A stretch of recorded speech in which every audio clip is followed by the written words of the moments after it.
नमस्ते दोस्तों। आज की कहानी है पुजारी नम्मा।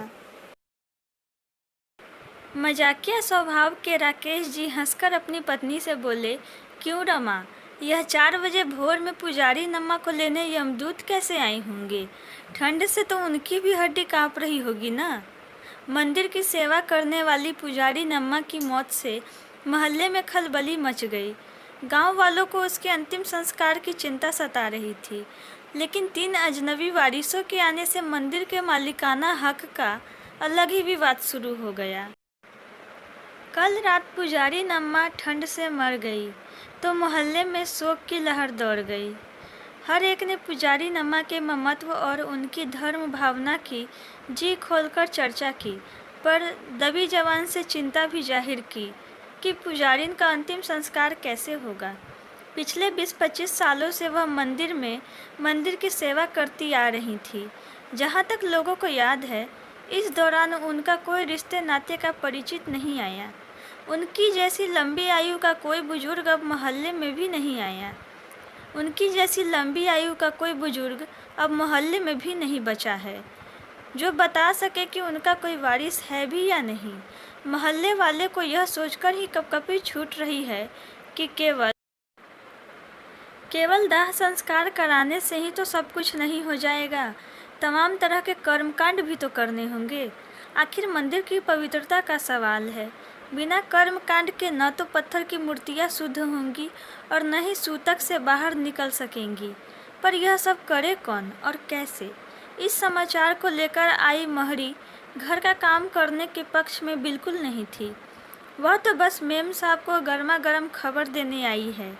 चूँकि वह पूरी ऑल इंडिया रेडियो है, इसलिए रमा ने पति की तरफ चुपके से आंखें तड़ेरी कि कहीं उनकी मजाक में कही बात मिर्च मसाले के साथ पूरे मोहल्ले में न फैल जाए। घर की सुई जब 12 पर पहुंचने को हुई, तब जाकर मोहल्ले वालों को चिंता हुई कि ज़्यादा देर करने से रात में घाट पर जाने में परेशानी होगी। पुजारी नम्मा की देह यूं ही पड़ी है, लेकिन कोई उनके आसपास भी नहीं फटक रहा है। वहाँ जाने से तो अशौच हो जाएगा। फिर नहाना धोना जितनी देर टल सकता है टले। धीरे धीरे पूरे पुरुष चौधरी जी के यहाँ जमा हो गए। चौधरी जी कालीन के निर्यातक है।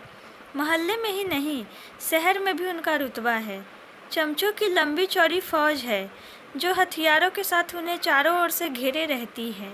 शायद यह उनके खौफ का असर ही है कि अंदर से सब उनसे डरते हैं, लेकिन ऊपर से आदर का भाव दिखाते हैं और एक दूसरे से चौधरी जी के साथ अपनी निकटता का बखान करते हैं। हाँ, तो पूरा मोहल्ला चौधरी जी के विशाल ड्राइंग रूम में जमा हो गया। सबके चेहरे तो उनके सीने तक ही लटक रहे थे, चौधरी जी का तो और भी ज़्यादा, शायद उनके पेट तक। फिर वह दुख के भाव के साथ उठे और मुंह लटकाए लटकाए ही बोलना शुरू किया। भाइयों, पुजारी नम्मा अचानक हमें अकेला छोड़कर इस लोक से चली गई। उनका हम सब के साथ पुत्रवती स्नेह था। वह कुछ क्षण को मौन हुए, सीने पर बायां हाथ रखा, एक आह सी निकाली। फिर उन्होंने अपनी बात आगे बढ़ाई।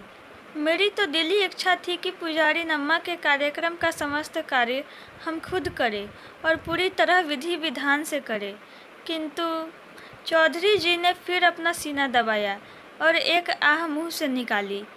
उधर उनके इस किंतु ने कितनों के हृदय को वेदना से भर दिया, क्योंकि मोहल्ले के लोगों ने चौधरी के इस अलौकिक अभिनय का दर्शन कितने ही आयोजनों में चंदा लेते समय किया है। चौधरी जी ने फिर कहना शुरू किया, किंतु मेरा व्यापार इन दिनों मंदा चल रहा है। इधर घर ठीक ठाक कराने में हाथ लगा रखा है, उधर एक छोटा सा शॉपिंग मॉल भी बनवा रहा हूँ। इन वजहों से मेरा हाथ बहुत तंग चल रहा है। और फिर पुजारी नम्मा का अकेले मैं ही तो बेटा नहीं हूँ, आप सब भी उनके बेटे हैं। उनकी अंतिम सेवा का अवसर तो आप भी नहीं छोड़ना चाहेंगे। मेरे विचार से तो हम सबको मिलजुल कर इस कार्य को संपादित करना चाहिए, जिससे कि किसी एक पर बोझ भी न पड़े और समस्त कार्य अनुष्ठान पूर्वक हो जाए। तो आप सबकी क्या राय है? वैसे यदि इसमें किसी को भी कोई परेशानी है तो साफ बोल दे। जैसे भी होगा मोहल्ले की इज्जत रखने के लिए मैं इस कार्य को करूँगा। चौधरी साहब के इस पूरे भाषण में कहाँ विनीत भाव था, कहाँ कठोर आदेश था, कहाँ धमकी थी। इस सब का पूरा पूरा आभास मोहल्ले के लोगों को था, इसलिए प्रतिवाद का कोई प्रश्न ही न था। अपने पुत्रों की इस विशाल फौज से पुजारी नम्मा जीते जी तो नहीं ही वाकिफ थी। कितने समय उन्होंने फाके किए यह तो वही जानती थी। हाँ, आधे अधूरे कपड़ों में लिपटी उनकी मृतदेह एक फटी गुदरी पर पड़ी थी। लगभग 150 घरों वाला वह मोहल्ला न उनके लिए कपड़े जुटा पाया न अन्न, किंतु आज उनके लिए सुंदर महंगे कफन और लकड़ी का प्रबंध तो वह कर ही रहा है। कभी रेडियो टीवी का मुंह न देखने वाली पुजारी नम्मा की पूरी वीडियोग्राफी हो रही है। शाम को टीवी प्रसारण में यह सब चौधरी जी की अनुकंपा से प्रसारित भी हो जाएगा।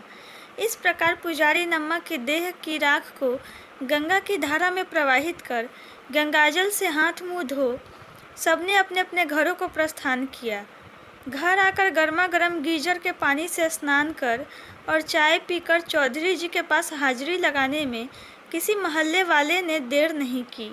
चौधरी जी खुद तो घाट तक नहीं जा सके थे, क्योंकि उनका दिल पुजारी नम्मा के मरने के दुख को सहन नहीं कर पा रहा था, किंतु वह सबके लौटने की प्रतीक्षा जरूर कर रहे थे। उनकी रसोई में देसी घी में चूरा मटर बन रहा था, तो गाजर के हलवे में मावे की मात्रा भरपूर थी। आने वाले हर व्यक्ति की वह आगवानी करते। नौकर गर्म पानी से उनके चरण धुलवाता और काली मिर्च चबाने को देता। पाँव पोछ पर सब अपने पाँव पोंछते और अंदर आकर सोफे पर बैठ सनील की रजाई ओढ़ लेते। नौकर तुरंत ही चूरा मटर पेश कर देता। फिर हलवा, चाय, पान वगैरह। चौधरी जी की इसी आवभगत के तो सब दीवाने थे। बातों के सिलसिले में रात गहराई तो देसी विदेशी शराब और काजू बादाम के बीच अम्मा कहीं खो सी गई। अगली सुबह मोहल्ले वालों को एक नई चिंता का सामना करना पड़ा। मंदिर और मूर्तियों की साफ सफाई का काम कौन करे? मोहल्ले के पुरुषों को तो फुर्सत न थी। महिलाओं के कामों और उनकी व्यस्तताओं का भी कोई ओर छोर न था। किसी को स्वेटर बुनना था तो किसी को अचार डालना था। कोई कुम्हरौरी बनाने की तैयारी कर रही थी तो कोई आलू के पापड़ बना रही थी। उस पर भी यह कि सबके घर में ठाकुर जी हैं ही, जिनकी वे रोज ही पूजा करती है। फिर मंदिर की देखभाल करने का समय किसके पास है? मोहल्ले की सभी समस्याओं का समाधान तो चौधरी को ही खोजना था। हर रोज एक परिवार के जिम्मे मंदिर रहेगा, उसकी देखभाल करेगा और रात में चौधरी जी को दिन भर की रिपोर्ट के साथ उस दिन का चढ़ावा भी सौंपेगा। हर बार की तरह अब भी मोहल्ले वालों के पास प्रतिवाद के स्वर नहीं थे। अभी पुजारी नम्मा को मरे 1 सप्ताह भी नहीं बीता था कि एक दिन 50, 55 और 60 वर्ष की आयु के 3 लोग रामनामी दुपट्टा ओढ़े मंदिर में सपरिवार विलाप करते मोहल्ले वाले को दिखाई दिए। ये कौन लोग हैं और कहाँ से आए हैं, यह किसी को पता नहीं था। पर उनके फुट फुट कर रोने से सारा मोहल्ला थर्रा उठा। मोहल्ले के लोग अपने अपने घरों से निकलकर मंदिर में आए और यह जानने की कोशिश की कि वे कौन हैं और क्यों इस तरह धारे मार मार कर रो रहे हैं। ये तीनों परिवार केवल हाहाकार करते जाते, पर न तो कुछ बोलते न ही बताते। हथियारधारी लोगों से घिरे चौधरी को मंदिर में आया देख कर मोहल्ले वाले उनके साथ हो लिए। तीनों परिवार के लोगों ने चौधरी जी को देखा, उनके साथ आए हथियारबंद को देखा और समझ गए कि वह मुख्य व्यक्ति है जो यहाँ फैले इस सारे नाटक को दिशा निर्देश दे सकेगा। इस बात को समझकर उनके मुंह से एक बार ही तो निकला अम्मा, और उनके हृदय से सटी अम्मा और उनके परिवार की किसी मेले में खींची हुई फोटो जैसे उनके हाथों से छूट गई। चौधरी जी के साथ सभी ने अधेड़ अम्मा को अपने तीनों जवान बेटों के साथ खड़े पहचाना, जो अब अधेड़ हो चुके हैं। घूंघट की ओर से झांकती ये अधेड़ औरतें जरूर इनकी बीवियां होंगी और पोते पोतियों के रूप में कुछ बच्चे। चौधरी साहब के साथ मोहल्ले के लोग अपने अपने ढंग से इनके बारे में सोच रहे थे कि इतने सालों बाद इन बेटों को अपनी माँ याद आई है, वह भी तब जब वह मर गई हैं। किस आशा, किस आकांक्षा से आए हैं ये यहाँ? क्या पुजारी नम्मा के पास कोई ज़मीन जायदाद थी? 3 बेटों की यह माता इतना भरा पूरा परिवार होते हुए भी अकेली दम तोड़ गई। आज उसका परिवार यहाँ क्यों जमा हुआ है? इतने सालों तक ये लोग कहाँ थे? किसी को भी तो नहीं याद आता कि ये तीनों कभी यहाँ आए हो या पुजारी नमा कुछ दिनों के लिए कहीं गई हो। ठीक है, हाथ मुंह धो लो, आराम कर लो और फिर हवेली आ जाना। बताना कि क्या समस्या है। चौधरी जी ने घुरका तो सारा विलाप बंद हो गया। धीरे धीरे भीड़ अपने अपने रास्ते खिसक ली। अगर कोई देखता तो जान पाता कि कैसे वे तीनों परिवार लोगों के जाने के बाद आपस में तू मैं करते हुए लड़ पड़े थे। बड़ा बोला, मैं बड़ा हूँ, अम्मा की संपत्ति पर मेरा हक है, उसका वारिस तो मैं ही हूँ। तुम दोनों क्यों आए यहाँ? क्या मंदिर बांटोगे? पुजारी तो एक ही होगा मंदिर का। मजले के पास अपने तर्क थे। अम्मा मुझे ही अपना वारिस मानती थी। देखो देखो, उन्होंने मुझे यह चिट्ठी भेजी थी। लो देख लो दद्दा, अम्मा ने लिखा है कि तू ही मेरा राजा बेटा है। बड़े ने तो साथ ले जाने से मना कर दिया। तू ही मुझे अपने साथ ले जा, अकेली जान पड़ी रहूँगी। जैसे अपने टॉमी को 2 रोटियां डालना, वैसे मुझे भी दे देना। अब की बार छोटा भी मैदान में कूद पड़ा तो कौन सा तुम ले गए मजले दद्दा? अम्मा ने मुझे भी चिट्ठी भेजी थी। लो देखो, लिखा है, मेरा सोना बेटा, तू तो मेरा पेट पोछना है। तू ही तो मरने पर मुझे मुखाग्नि देगा। बेटा, अकेली भूत इधर उधर डोलती हूँ। पोते पोतियों के बीच रहने का कितना दिल तड़पता है। इतने भरे पूरे परिवार की माँ होकर भी मैं कितनी अकेली हूँ। मेरा सोना बेटा, ले जा मुझे अपने साथ। सच है, सबके पास प्रमाण है अपने अपने बुलावे का, किंतु कोई भी सोना या राजा बेटा पुजारी नम्मा को अपने साथ नहीं ले गया। इसके लिए किसी प्रमाण की ज़रूरत नहीं, क्योंकि कोई लेकर गया होता तो आज पुजारी नम्मा यूँ अकेली पड़े पड़े न मर गई होती और उनका दाह संस्कार चंदा करके न किया गया होता। पुजारी नम्मा के 3 पुत्र, जिन्होंने एक क्षण भी बेटे के कर्तव्य का पालन नहीं किया, जिन्हें अपनी माँ का अकेलापन नहीं खला, वे आज उसके वारिस बने खड़े हैं। क्या उनका मन जरा भी अपने माँ के भेजे पत्र से विचलित नहीं हुआ? क्या कभी उन्हें एहसास हुआ कि जिस माँ ने उन्हें 9 माह तक अपनी कोख में रखा, जिसने उसे सीने से लगाकर रातें आँखों में ही काट दी, उस माँ को वो तीनों मिलकर 9 दिन भी अपने साथ नहीं रख सके? आज भी उन्हें उसके दाह संस्कार, उसके श्राद्ध आदि की चिंता नहीं। चिंता है तो मात्र मंदिर के वारिसाना हक की। वे अच्छी तरह जानते हैं कि मंदिर दीनहीन हो तो कोई चढ़ावा नहीं चढ़ता, किंतु पुजारी तनिक भी टीम टाम वाला हो, उसको पूजा करने का दिखावा करने आता हो, भक्तों की जेबों के वजन को टटोलना आता हो, तो इससे बढ़िया और कोई धंधा हो ही नहीं सकता। आने वाले समय की कल्पना कर तीनों भाई मन में पूरी योजना बनाए पड़े थे। बस उन्हें चौधरी का खौफ खाए जा रहा था, वरना अब तक तो तीनों भाइयों ने फैसला कर ही लिया होता, चाहे बात से चाहे लात से। 3 अलग अलग ध्रुवों से आए एक ही माँ के जाने 3 भाइयों को एक दूसरे की ओर दृष्टि फिराना भी गवारा नहीं। एक दूसरे का हाल चाल कुशल क्षेम जानने की तनिक भी जिज्ञासा नहीं। बस केवल मंदिर पर अधिकार की इच्छा ही दिल दिमाग को अभिभूत किए है। उधर चौधरी जी की चिंता और परेशानी का कोई और छोर नहीं है।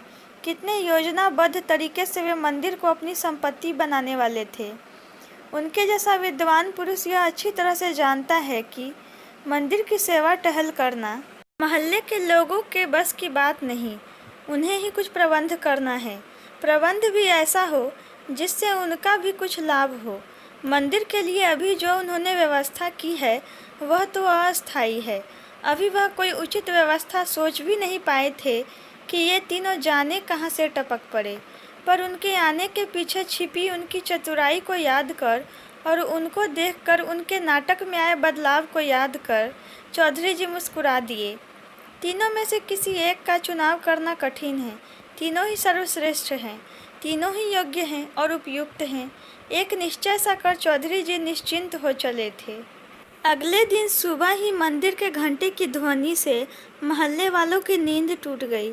मंदिर को देखने और पुजारी नम्मा के वारिसों के बारे में जानने के लिए लोग मंदिर पहुंचे तो देखा कि तीनों भाई मंदिर के तीनों कमरों में किनारीदार पीली धोती पहने, लंबी चुटिया बांधे और सलीके से चंदन लगाए मूर्तियों के सामने मंत्र बुदबुदा रहे हैं। वे बारी बारी से उठते हैं, वहां खड़े लोगों को तांबे के लोटे में रखे जल का प्रसाद देते हैं। सामने ही ताला जड़ित दान पात्र रखा है जिस पर गुप्त दान, स्वेच्छा दान आदि लिखा हुआ है।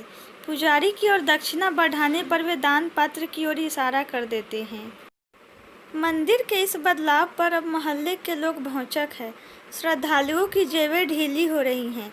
पुजारी तथा चौधरी जी के खजाने भर रहे हैं। पुजारी अम्मा को सब भूल चुके हैं। दोस्तों, आज की कहानी यहीं तक थी।